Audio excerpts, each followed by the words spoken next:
जब जब ईर्ष्या प्रकट होती है किसी को देख करके, सामने वाला बहुत सुंदर लग रहा है, सामने वाला बहुत ज्यादा धन कमा रहा है, सामने वाला आपसे ज्यादा ख्याति प्राप्त कर रहा है, आपके चित्त में ईर्ष्या हो रही है, घर आइए, हाथ धोइए, पैर धोइए, तुरंत आसन बिछाओ, मन में वो उसी का चिंतन चल रहा है, ईर्ष्या हो रही है, नाम जप लीजिए, तुरंत करने लग जाइए। और नाम जप कैसे करना चाहिए? केवल नाम नहीं बोलना चाहिए, जिस नाम को आप बोल रहे हैं उसका चिंतन होना चाहिए।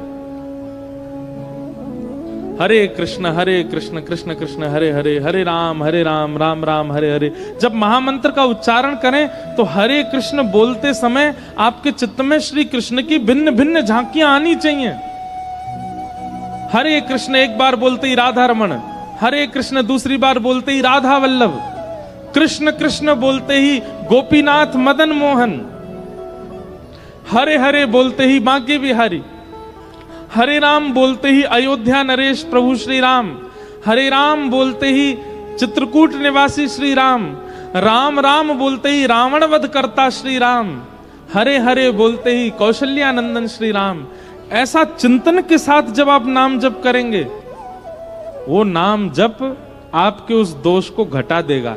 आप 1 महीने में ही अंतर देख लेंगे, आपका क्रोध घट गया, आपका काम घट गया, आपका लोभ घट गया, आपकी ईर्ष्या घट गई। जो दोष आपके चित्त में बहुत सहजता से प्रकट होता था, अब वो घटने लगा है। ये नाम जप का प्रभाव होता है।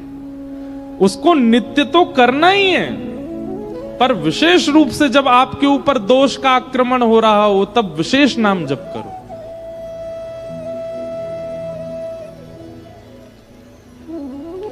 सुन तो सब रहे पर करेगा कोई नहीं। पर हमारी एक बात मानिएगा, एक दोष का तो निवारण करके रखिएगा। आज ही कथा के बाद अपना एक दोष लिखिए। कौन सा दोष है आपके अंदर जो सबसे प्रचंड है? आप सब जानते हैं अपने आप को। हम कहते हैं कथा में कि मानव को 2 लोग ही जानते हैं, या तो भगवान या वो खुद, तीसरा कोई नहीं जानता उसको। इसलिए अपने किसी प्रचंड दोष को, प्रचंड मतलब भयानक दोष जो आपके अंदर कूट कूट के भरा हुआ है, आज उसको लिखिएगा और आज से ही प्रयास कीजिए, अब मुझे इसको घटाना है। इसकी मात्रा मेरे अंदर कितनी है? 100% है, पूरा पूरा है, बिल्कुल भी 1-8% कम नहीं है। लग जाइए आज से। जब जब ये प्रकट होगा, अगले 1 महीना 1.5 महीना तक, तब तब नाम जप करूंगा, चाहे रात्रि 2 बजे ही क्यों ना हो। अगर 2 बजे भी आपका दोष प्रकट हो रहा है, तुरंत आलस्य छोड़िए, हाथ मुंह धोइए, तुरंत नाम स्मरण में बैठ जाइए। धीमे धीमे धीमे धीमे आपका वह दोष 100%, हमको तो नाम पर इतना विश्वास है कि 100 से 0 हो जाएगा, 100 से 50 होगा, 100 से 70 होगा, 100 से 60 होगा, ये बोलना ही नहीं है मुझे। हम तो व्यास मंच से कहेंगे 100 से सीधा 0 होगा। नाम जप का ये प्रभाव। तो दोष सब में है। मैं व्यास मंच पर बैठा हूं, मुझ में कोई दोष नहीं है, ऐसी घोषणा मैं कभी नहीं कर सकता। मुझ में भी है, दोष सब में है, और निर्दोष इस संसार में कोई हो ही नहीं सकता।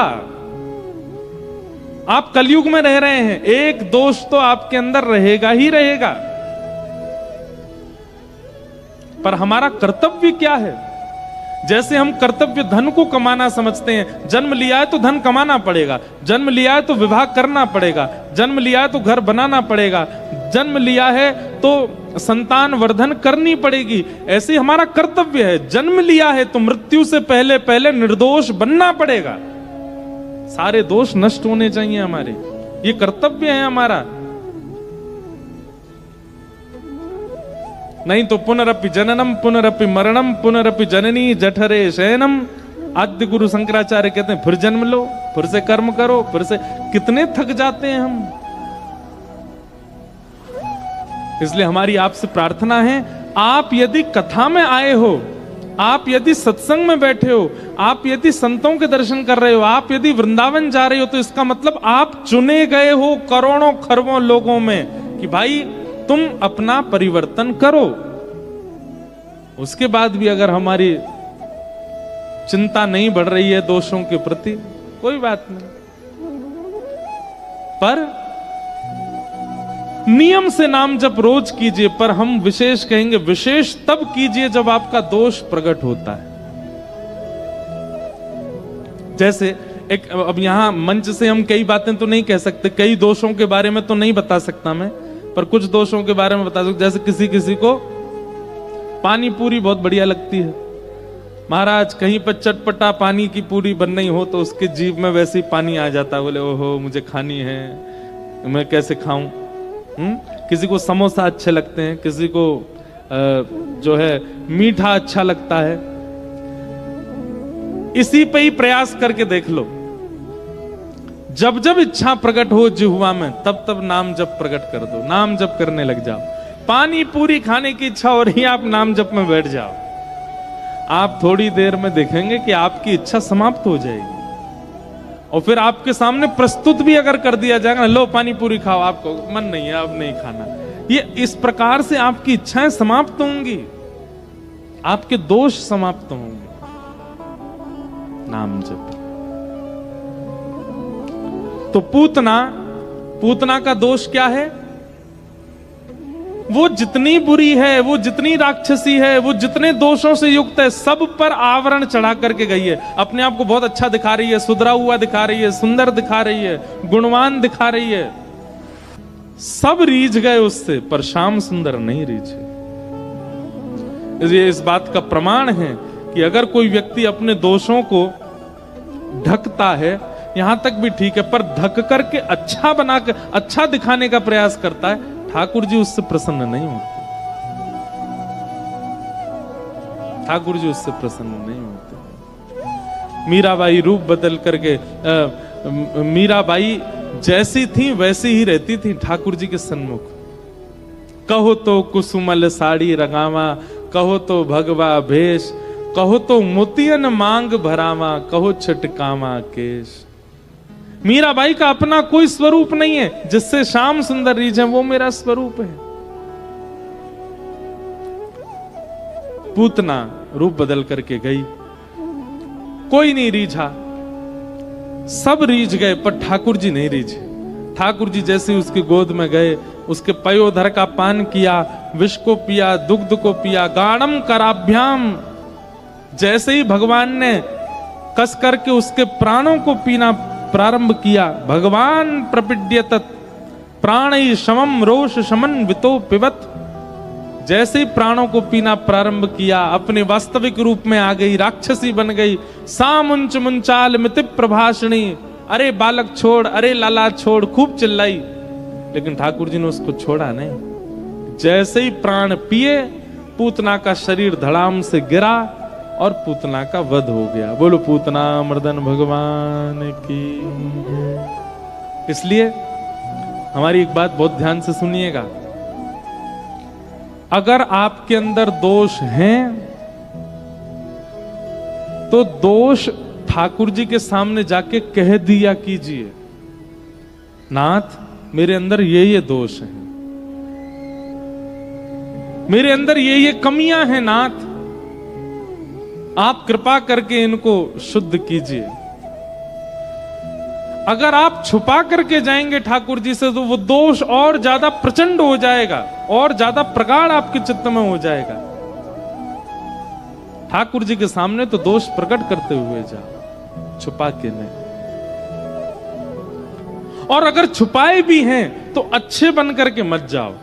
जैसे पूतना छुपा भी रही है और अच्छाई दिखा रही है, आडंबर बना करके जा रही है, ठाकुर जी को यह बिल्कुल प्रिय नहीं। भगवान ने पूतना का वध किया।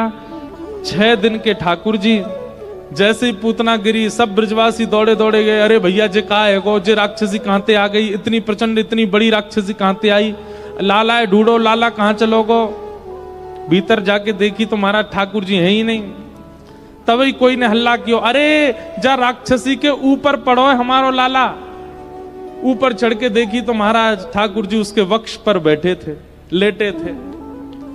ब्रजवासियों ने जाके ठाकुर जी उतारे, दौड़ करके गौशाला गए, गौमूत्रेण स्नापित्वा, गौमूत्र से स्नान कराया ठाकुर जी को।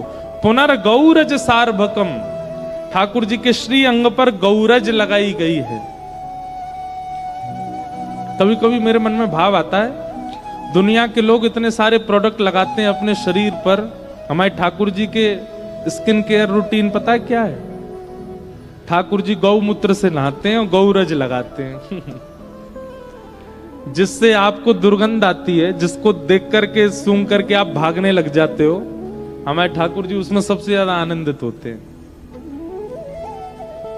गैया से बहुत प्रेम है ठाकुर जी। और गाय की कोई भी सामग्री हो, सबको ठाकुर जी नित्य अपने, बताओ हम कोई आप लोगों को आज्ञा नहीं कर रहे हैं कि आप भी लगाना प्रारंभ कर दो, कोई ये बात सोच ले।